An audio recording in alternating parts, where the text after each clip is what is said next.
लखनऊ में Ram Manohar Lohia national law university के hostel में आईपीएस की बेटी की मौत के मामले में पोस्टमार्टम रिपोर्ट आ गई। छात्रा अनिका गुप्ता की मौत का कारण स्पष्ट नहीं हो पाया है। विसरा और हार्ट को सुरक्षित रखा गया। शरीर पर कोई चोट के निशान नहीं मिले। मिली जानकारी के अनुसार अनिका के दिल में छेद था, जिसका 2 बार ऑपरेशन भी हुआ और दवाइयां चल रही थी। पोस्टमार्टम के बाद परिजन शव लेकर दिल्ली रवाना हो गए। हॉस्टल के कमरे में बेहोश मिली थी अनिका। ये संदिग्ध मौत जो हुई उसके अभी बहुत खुलासे नहीं हुए हैं।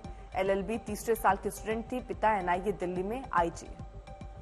संतोष शर्मा मेरे सहयोगी जुड़ गए हैं तमाम जानकारी के साथ। संतोष, पोस्टमार्टम रिपोर्ट का इंतजार करने से पहले अगर ये समझें कि प्रथम दृष्टया क्या लग रहा है, हेल्थ इश्यूज की वजह से अनिका की जान गई है?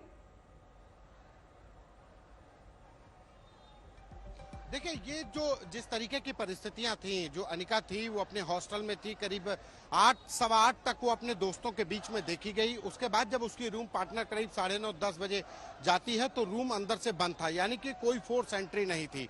तो पुलिस का कहना है कि अगर कोई अनहोनी हुई होती तो बाहर से गेट बंद होता, अंदर से गेट बंद नहीं होता। उसके बाद जब अंदर जाते हैं तो कोई भी चीज अस्त व्यस्त नहीं मिली। रूम में जो चीज अनिका की जहां रखी जाती थी वहीं पर थी। उसके कपड़े भी ठीक थे। और सबसे अहम बात कि जब पोस्टमार्टम कराया गया तो पोस्टमार्टम रिपोर्ट में साफ तौर पर जो लिखा गया कि हार्ट और विसरा प्रिजर्व है, कोई इंजरी मार्क नहीं मिला है। यानी कि ये जो हादसा, ये जो मौत हुई है, ये मौत की वजह यानी कि cause of death not certain लिखा हुआ है।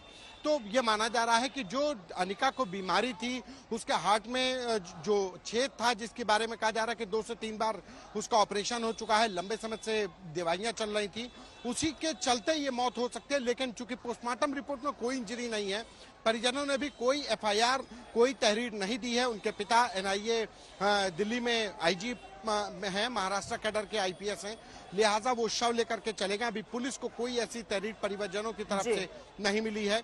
और जो पोस्टमार्टम रिपोर्ट है वो किसी अनहोनी से या किसी साजिश से अभी फिलहाल इनकार कर रही है।